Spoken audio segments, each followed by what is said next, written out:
This is me, shooting on a Fujifilm X100VI at a venue that's hosted some of the biggest artists in the world. Olivia Rodrigo, Foo Fighters, Tyler the Creator, and so many more.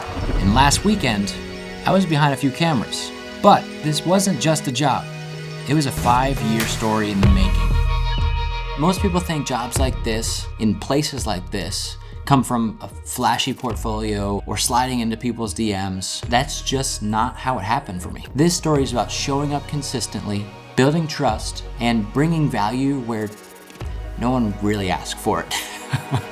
I was hired to run broadcast camera at the Anthem by a company called Showtech. We've talked about them before. The Anthem is a venue in DC that is on a wharf.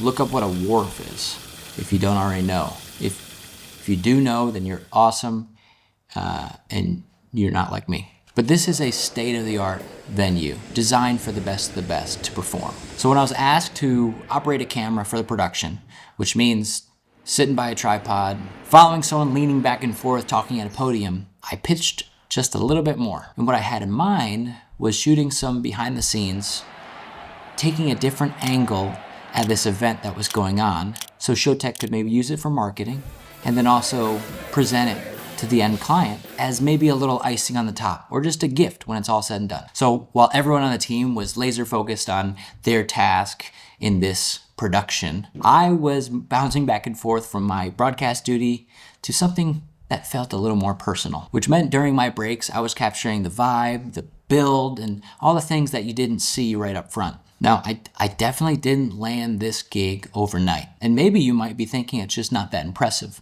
But I have these goals in mind. I've worked with Showtech for over 5 years now, and in the beginning, I was doing whatever necessary. I barely knew what an HDMI cable was. I would go to jobs, I would keep track of gear, I would run cables, I would learn from every position, asking questions whenever I could, without being too annoying, but also being really interested. That's one way. If you want to learn something, you gotta act interested. So the person who's passionate about it will tell you more. So along this journey of learning nonstop, the goal was filling whatever role I needed to, which in my head started to turn more to the video side, and then also more to the creative side, until I saw a gap that just wasn't being filled. It was more of this creative gap. So once I left Showtech full-time and went more freelance and started my own creative agency, video production company, that's when I started to experiment with working really hard, building something separate just to fill the hole I saw on live events and production. That's the quick version of how I got here. Not from the perfect reel, but from consistency. The issue is just when I thought that consistency would be enough, this show definitely challenged me in ways I wasn't expecting. Balancing both roles wasn't easy,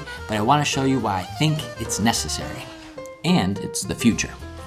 This is how I need to show you this. Let me lay out what we're working with. So you have production. I'll try to do this backwards because I'm gonna flip it in post, and I think that'll work, or it'll be even more backwards. So I haven't even tried it. So we got production, and then the side that I'm gonna call just cinematic. All right, production and cinematic. Going back to production, you have, it's structured, it's planned, you have set shots, and live, and let's just say somewhat predictable. All right, so that's production. It's great. Those seem negative, but we're moving through this quick. Now, kind of the opposite, or not just the opposite, a little different, is from structured, you have more something based on feeling. Maybe a little extra story through, I don't know, motion. It's had detail. It just gets a little more creative.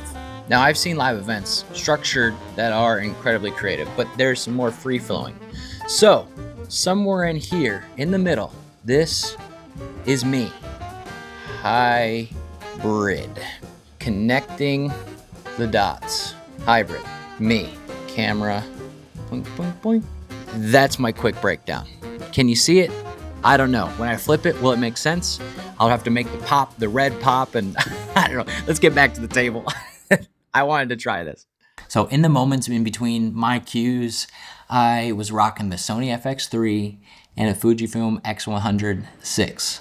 Running around, small packages, try to capture feeling and create images that shared in the experience. Don't get me wrong, production has been paying the bills, but what I see in this cinematic world is what I think is the future. A future way to better immerse your audience in the live event or live experience. More and more in NFL games or sporting events, you're seeing a shallower depth of field, that guy running onto the field with his wireless transmitter and a gimbal, trying to get these intimate shots of a celebration or even action, or drone shots to really feel the momentum of the crowd as you're soaring over them. Everyone's hungry for a better experience. How can we do that in each live event?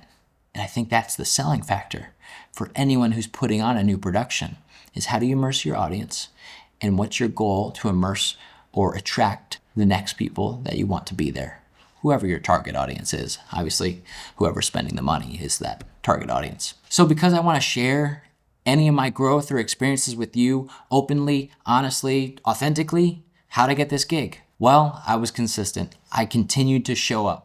I had an idea in the back of my head, but it didn't form right away. I spent probably 3 years just putting in hours, learning as much as I could, asking a ton of questions, being a sponge, and then an idea formed. And when that idea formed, I couldn't just act on it right away. I had to kind of let it simmer, let it grow until there was an opportunity to flex it with just a simple pitch. So don't forget the keys to building, which are relationship first, build trust, show up, and then let some ideas flow and motivate your next moves. For me, yeah, maybe I turned a cam-op job into a full behind-the-scenes story that, yeah, no one asked for it, but now they might just want more of it.